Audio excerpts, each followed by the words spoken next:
This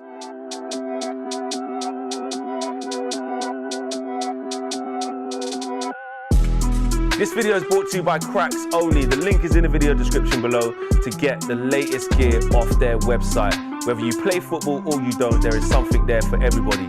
Straight out of LA. Check it out.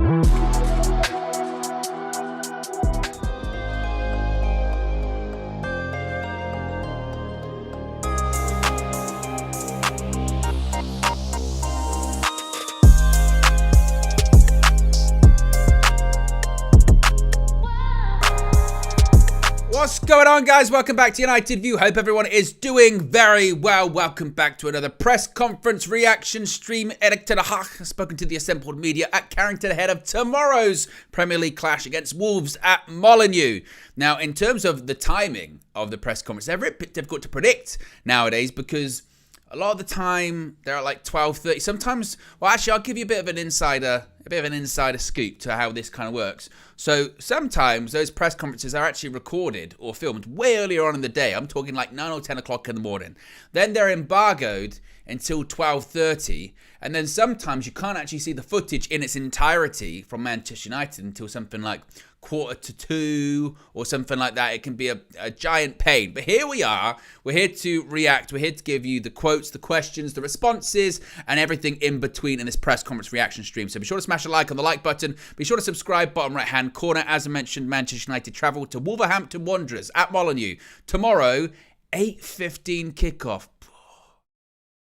And I mean, for all of this talk about, you know, travel and stuff, that's nasty, isn't it? That is on a Thursday, 8:15. That's a rough travel one, certainly. So how is everybody doing? Let me know where you're watching from in the chat as well. Big up to Minna in the chat saying big up Owen and the chat. Me and Minna the other day were having a conversation about WWE 2K24. We're both very excited. Minna's a gamer. Minna's a gamer. On her channel, she was playing 2K23 last year.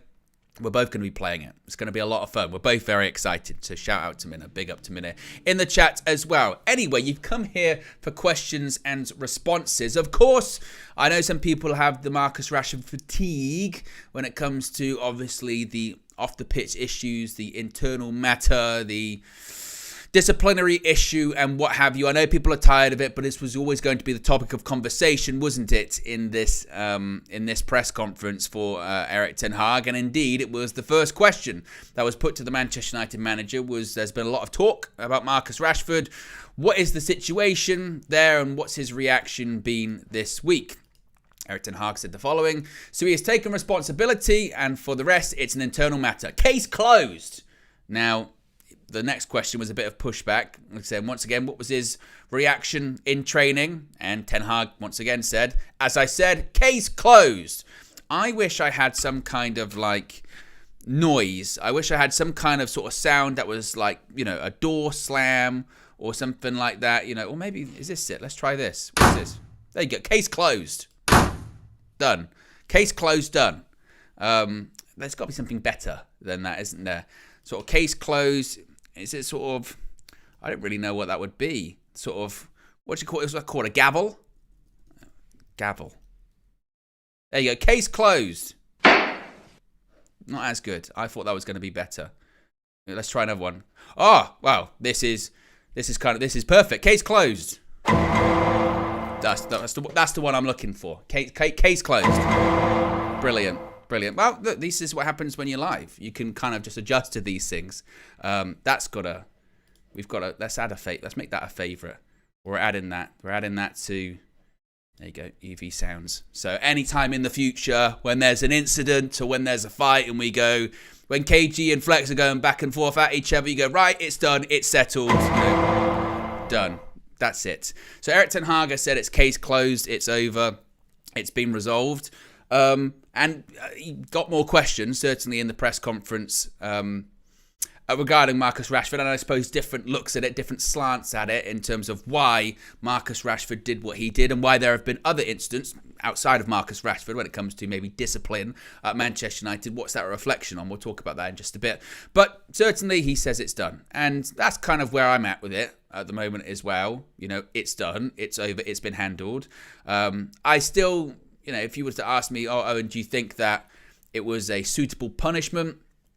Look, the finer details of the punishment, we don't know what it is still. We don't know if it's a fine or a suspension or being pulled from certain games. We know he didn't play against Newport County. We don't know if that was part of the punishment or that was just whilst they found the details. We don't know.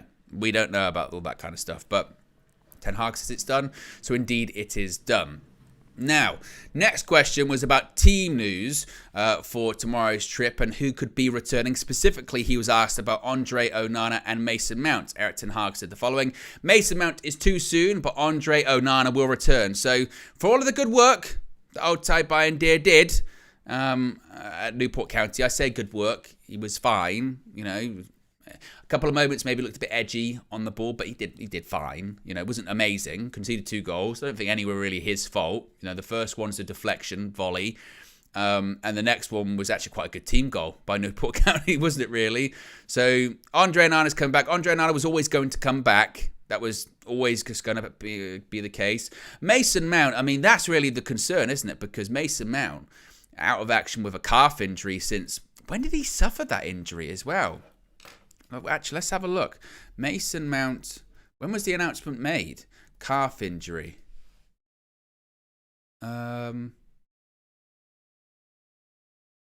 This is when it's ages ago, because you can't even really find it as to when it was. Let's have calf injury, Man United. Has it been said? I don't think it really...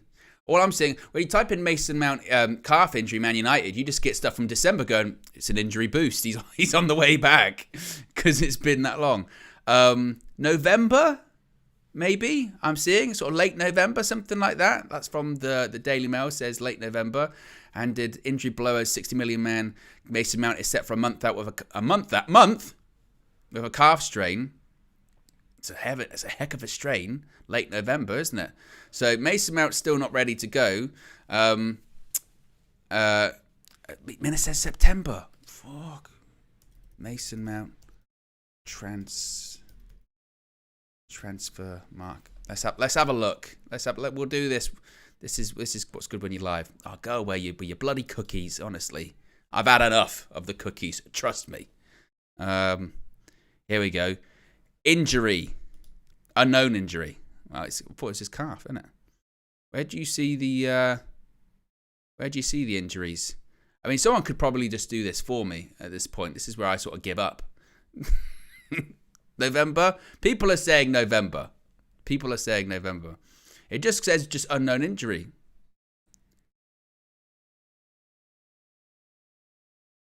Stats.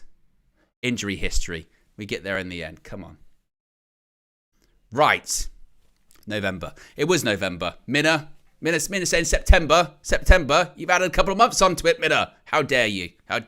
You're Mason Mount out. That's what you are. Agenda. That's what it is.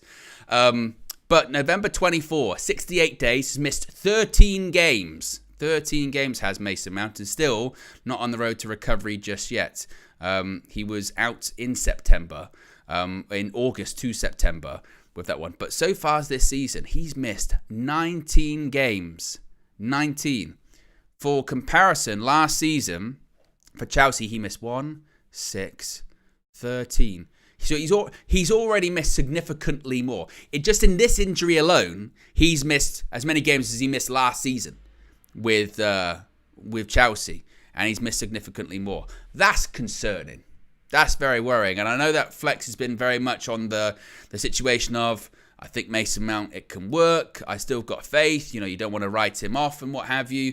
And whilst I agree with the sense of you don't want to write him off, as I've said quite a few times regarding Mason Mount, he's like, I think, another big injury away from having a real strong conversation about Mason Mount, to be honest with you, because when he comes back from this injury, he has to be healthy for quite a prolonged period of time. When you've missed the amount of games that he has missed in this season, he's already missed 19. He's going to miss Wolves. That's 20 games he has missed so far in his debut season. And last season, he had, he missed 13 games for Chelsea, but it's got worse. And last season was determined for him as a season whereby hit with injury and he kind of struggled, let alone now, and it's got even worse. So for me, when he comes back, he's got to stay fit for a while, because if he doesn't, we want to hear, about Omar Barada and Ineos being ruthless. I think they'd look at a Mason Mount and go, I tell you what. Sirens in the chat. You would start having the conversation of going, have we bought ourselves a bit of a dud here? Is this going to be a constant thing? So when he comes back, he's got to stay fit, and next season he's got to stay fit for the majority of the time as well, certainly. Not good. So that's the latest when it comes to team news for tomorrow. I won't go into a preview too much or anything like that, because that's going to be dropping later today. Flex and myself will be doing the preview for Wolves versus Manchester United. Also, a bit of programming information. Tomorrow, the match view will be, I think, an all-timer, because it'll be Flex, KG, and myself in the remote match view studio once again. You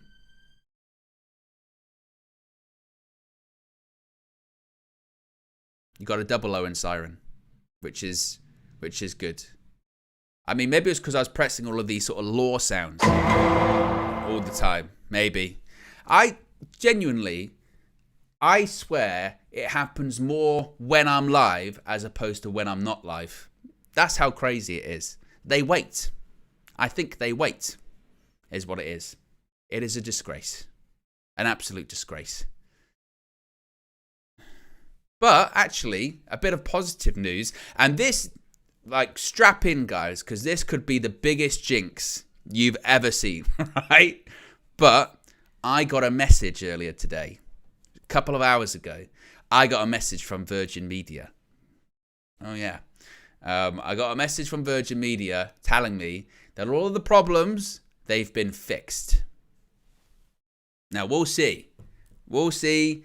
I don't know what that means, for emojis in the chat. I don't know.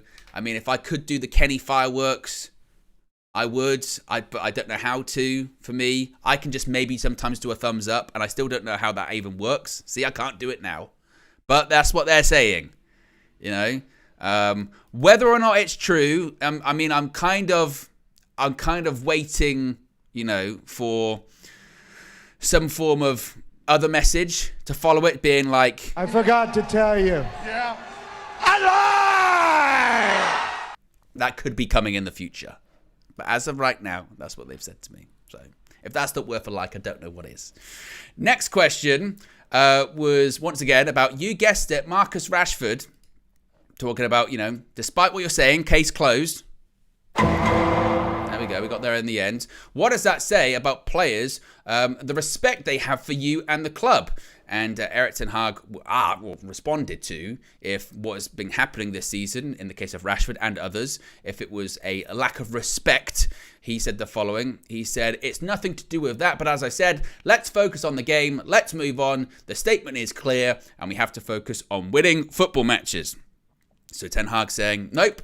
It's got nothing to do with that. It's got nothing to do with a lack of respect, and we're just focused on the game. We have to move on. Of course, we do have to move on. Of course, we do have to focus on the game. But I disagree. I think it's quite clear, isn't it, that those kind of incidents, it's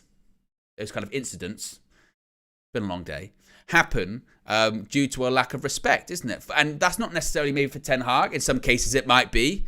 You could say with the Sancho situation, I think if you asked him, do you respect Erik ten Hag, he'd probably say no. But if you said to Marcus Rashford, do you respect Ten Hag? I would hope he would say yes. But if you can say anything, but your actions really determine how you actually perceive things or you actually feel about things. Words are just words. That's why we always say with these kind of press conferences, they're largely kind of redundant, isn't it? They're largely kind of pointless, because the real answer is what happens on the pitch. The real answer is who Erik ten Hag picks. Erik ten Hag can deny allegations of favoritism, but then pick the same players over and over again. Erik ten Hag can deny a lack of respect from certain players or what have you, but then incidents continue to happen, right? That's that or you can say that you respect the badge or you respect the shirt, you respect the fans, but then you can go out, miss training because you're ill, and initially say that you only went out on Wednesday when you went out on Thursday. Absolutely, it's a lack of respect. Absolutely. But what's Erik ten Hag going to say? Yeah, it is actually. It is. Some of these players are proper disrespectful. They don't like the club. They don't like me. I don't like them. But we got to move on. So that's what it is. United says the question is, when are United View going to move on? Well, if I came on United this press conference reaction stream and said, we're not going to talk about Marcus Rashford, then I probably would do one question and then literally go, I'd do the intro and then I'd go on press conference reaction stream, blah, blah, blah.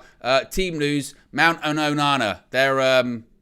Mount's not going to be back, Onana is. See you later.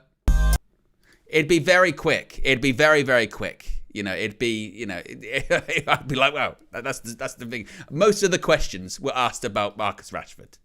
So you can only say what happened. You know what I mean? Yes.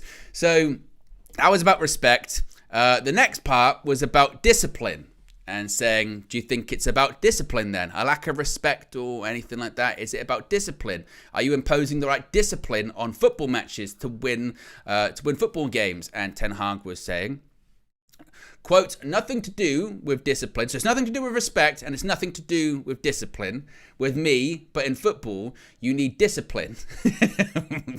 Nothing to do with discipline with him, but in football, you need discipline. And that is on the pitch, but also off the pitch. There is a line between when every player, every professional knows this, what is required. We have to focus on winning football games, and that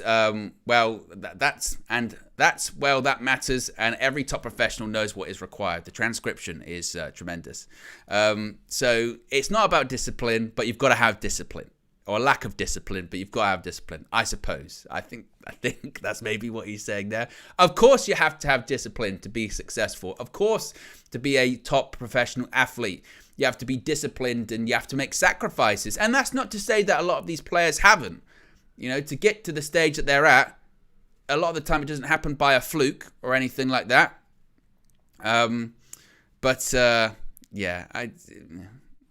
I think like everyone, you do want to just move on from this situation. But these are legitimate questions to ask because this is not an isolated incident.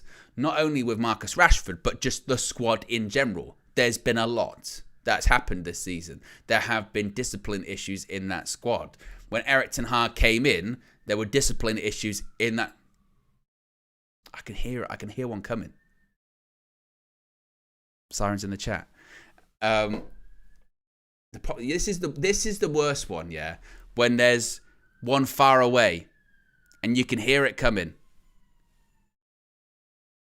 You can hear it coming, just gradually over time, and it gets louder and louder.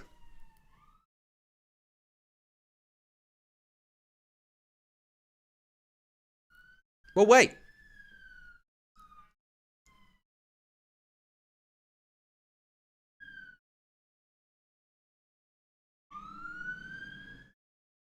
I tell you what, my hearing with these on, because honestly, with these on, these are noise cancelling, and with that, I can hear it. I'm like a shark that can smell blood in the water. You know what they say about sharks? They can smell blood from like a mile away or something in water. I'm the same with sirens. I can hear a siren from like 5 miles off. I'll go, there's a siren coming. I get like a feel. I get a little twitch. I'm like Spider-Man. The hairs on the back of my neck and on my arm just go up like that, and I go, I think there's a siren's about to happen. there's gonna be a siren or something like that. Yeah, apologies. Annoying, isn't it? Super chat here from Waiting for United to Win the Prem says the following. Says it's deadline day. And no one is talking about it, which is interesting. And the reason why Waiting for United to Win the Prem, that nobody is talking about it being deadline day today, is because it's not deadline day today. It's tomorrow, which is why tomorrow's deadline day, not today. So. Case closed. So that's why. But probably. But you're not wrong. Tomorrow will be the same. It will just be deadline day. Nothing will change with that. It's still going to be very, very boring, very dull. Usually, if you've got a game on deadline day, it's a pain, isn't it? Because you go, does that mean United aren't going to do any business? This time it's good. It's a distraction because there's going to be nothing happening anyway with United. So might as well have a game. So yes, it's deadline day tomorrow. No one will be talking about it anyway. Yeah, that's just is what it is, isn't it? Where was I? Yes, discipline. I said the word like 10 million times, didn't I? The next question was about Marcus Rashford. Shock, I know. And it was about how can you get the best out of Marcus Rashford? You got the best out of him last season. How do you get him back to his best form this season? Is he in the best mindset? Ten Hag said. So last 2 Premier League games, 2 goals and assists. There is a developing strong bond between Marcus Rashford and Rasmus Højlund, and we want to continue that process. This is interesting, isn't it? Because when you talk about getting back to best form, goals and assists, that's why you have to be very cautious and careful, don't you, with stats? Because yes, Marcus Rashford has got a couple of goals and an assist in his last couple of games, right? Fact. True. Accurate. One was against Wigan. The other was against Spurs. Now, if you watched those 2 games, though, I don't think you could say that Marcus Rashford played particularly well. He did not. He was Marcus Rashford that he's been all season, which is frustrating, I was particularly frustrated with the Spurs game that the ball kept coming out to the left-hand side and he had a lot of freedom out there, but I don't think he made the most of it. At points I was going, swap with Garnacho, just try something different because he might get some more joy out there because he was getting completely locked off on the right-hand side, keep switching. So, even though he got the goal and assist, I don't know if he played particularly great, he looked active. He looked active against Spurs. I wouldn't say, back to his form or anything like that. And I think that I just don't really see that kind of form turnaround this season. I think it's just going to be more of that. On top of that as well, I think when he's saying they're developing a strong bond between Marcus Rashford and Rasmus Højlund, I audibly giggled when I heard that. I was like, well, have you told Marcus and Rasmus of this bond between the two? Because I'm not seeing it on the pitch. Are they best of friends off it? Was Rasmus meant to be there in Belfast on Wednesday and Thursday? Because I'm not seeing that bond between them. Yes, in the Champions League, I think that Rashford got an assist for one of Højlund's goals. But there was this stat, wasn't there, that Højlund's got, 8 goals in all competitions this season? And I think, is it 3 of which have assists? Maybe I'm wrong. Maybe I'm getting it the wrong way around. But I don't know if I'm seeing that bond between Højlund and Rashford. I don't know if I'm seeing that bond between Højlund and anyone. Rasmus Højlund was verbally getting really frustrated on Sunday. You heard it with Garnacho. One of the times where Garnacho's on the left and he's going, Garnacho, give me the ball, man. Put it across goal.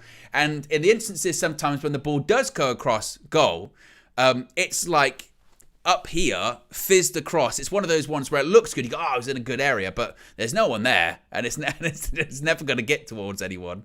So I don't know about that kind of, there's a good strong bond, or they're developing a strong bond, because I would have hoped by this point that bond would have been a bit stronger by this point. But I suppose Ten Hag, he loves his stats with that kind of stuff. So he's got that to back up on. And to be honest with you, when he said, wow, Rashford, last 2 Premier League games, 2 goals and an assist, I thought, I tell you what, Marcus Rashford, and this gets into the preview a little bit, I think Rashford might start. The way he was talking in this press conference was, it's done, it's resolved, and he's almost hinting at, actually, in the last few games, he's done all right, because he scored some goals and got some assists. So don't be shocked in the slightest if Marcus Rashford starts against Wolves tomorrow. In fact, I'd almost be surprised if he doesn't. But the way he was talking here, I think Rashford starts. In fact, that's a poll in the chat question. Will Rashford start versus Wolves? Question mark. Poll is in the chat. I think he will. The way he was talking, I think he will. And if he does, my goodness me, has he got to play well? My goodness, does he have to play well, get a goal or get an assist? Because if Marcus Rashford is caught slacking, if Marcus Rashford is caught jogging, which he does, even when he's playing well, we get the fake Peter Kay jog. If he's doing that, I mean, the reaction is going to be so fierce on sort of social media and everywhere because the spotlight is firmly on him. In the same way that when we played Wolves last season away and he was dropped because of the meeting and the timekeeping and what have you, like when he came on, it was like, you got to score. Because if you score the winner, afterwards they're interviewing him after the game, being like, you silly goose, you were late, weren't you? He goes, yeah, I know I was late, but I scored the winner, we won the game, who gives a shit? So it's going to kind of have to be like that with Rashford. If he starts and he scores, or he scores the winner, it will be like, that was a bit of a pain, wasn't it? But well done, Marcus. That's what he's got to do if he starts, because if he doesn't, it's going to be fierce. Very, very fierce. So yes, that poll is in the chat. Will Rashford start versus Wolves? It's close at the moment. Only been in there for a minute. Very, very close. 51-49. Very, very close. I'll leave that up. That's going to be quite interesting. Next question was, how would you describe the confidence and spirit in the group right now?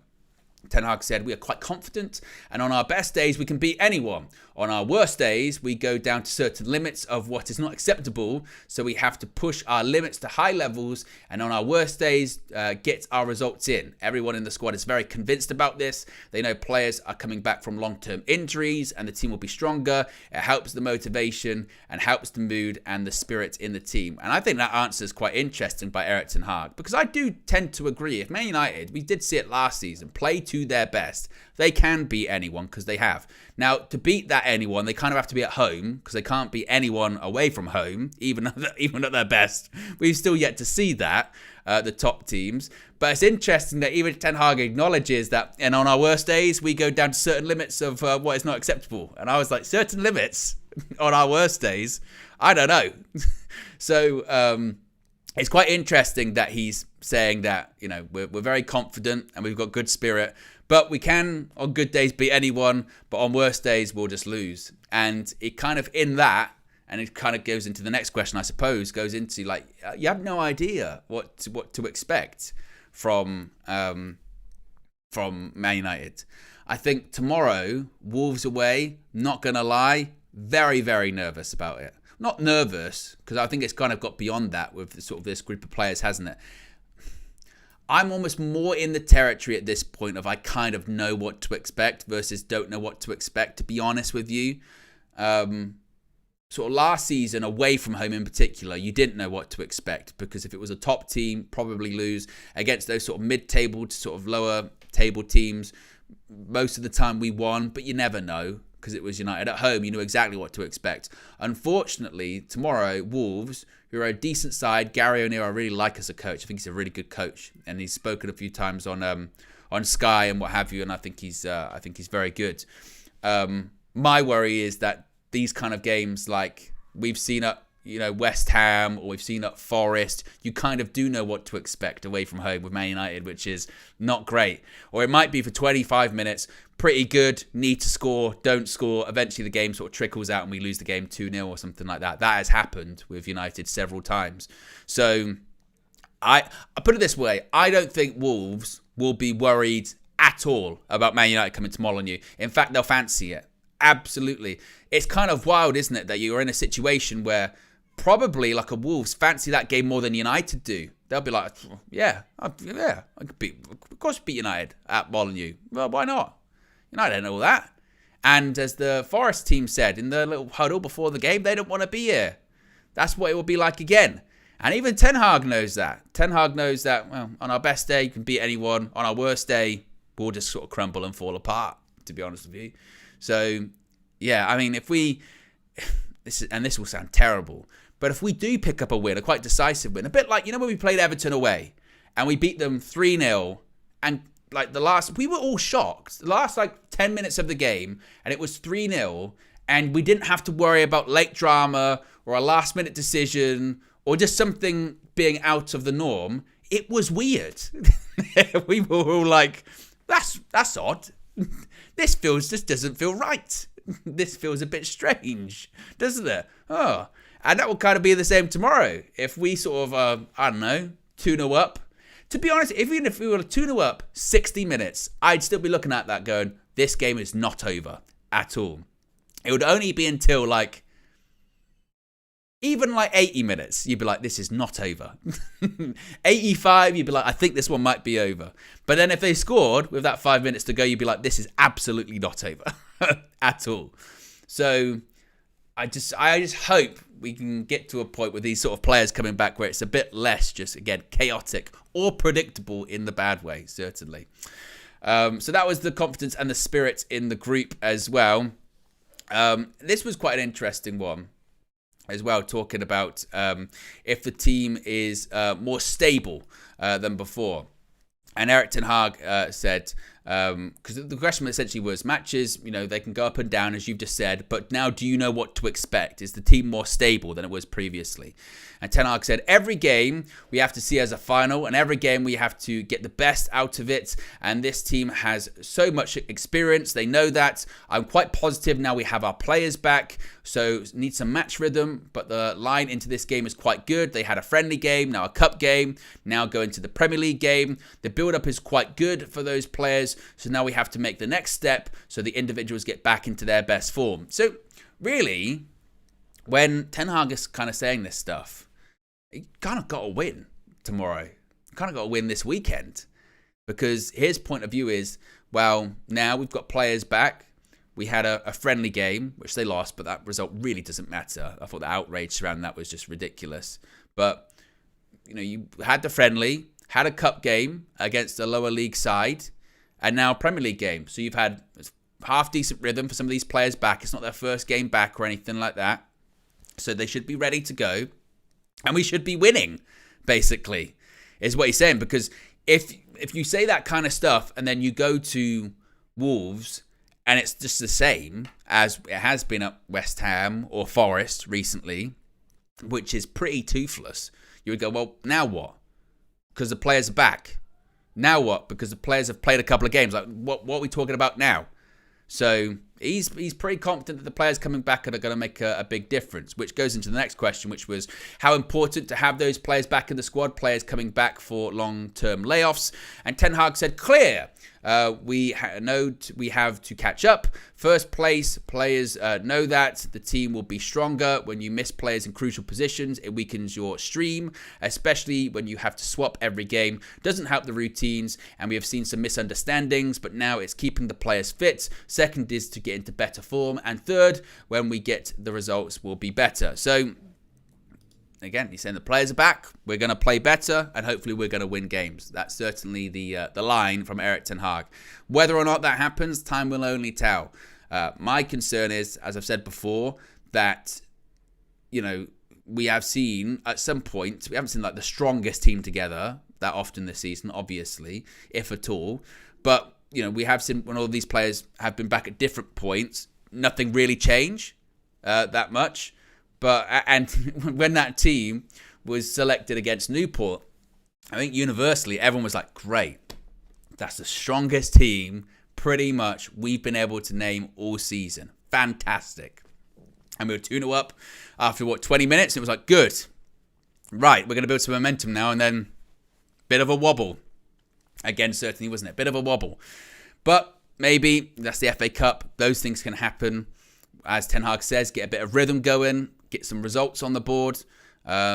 Maybe even, a Rashford gets back into form, and Onan will be back in goal. Maybe having Martinez will help him play out from the back as well. Maybe we will see a bit of a difference in United. Maybe we will see this vision that we've yet to see this season as well. So, I don't know. My hope is, I think it will get better because we have our better players back. But I don't know, as I've said before, if we're going to see this sort of radical transformation into something that we just haven't seen thus far at United under Ten Hag, because I just think that's quite unlikely to happen that quickly, sort of overnight. But I think we will play better and get better, because when you get better players back, that should happen. But time will tell, certainly. So there you go, guys. That was the press conference for you. Be sure to smash a like on the like button. Be sure to subscribe, bottom right-hand corner. As I mentioned, a preview will be coming later on this evening with Flex and myself, previewing the game at Molineux tomorrow. In addition to that, tomorrow we're going to have, obviously, the transfer view, the morning show.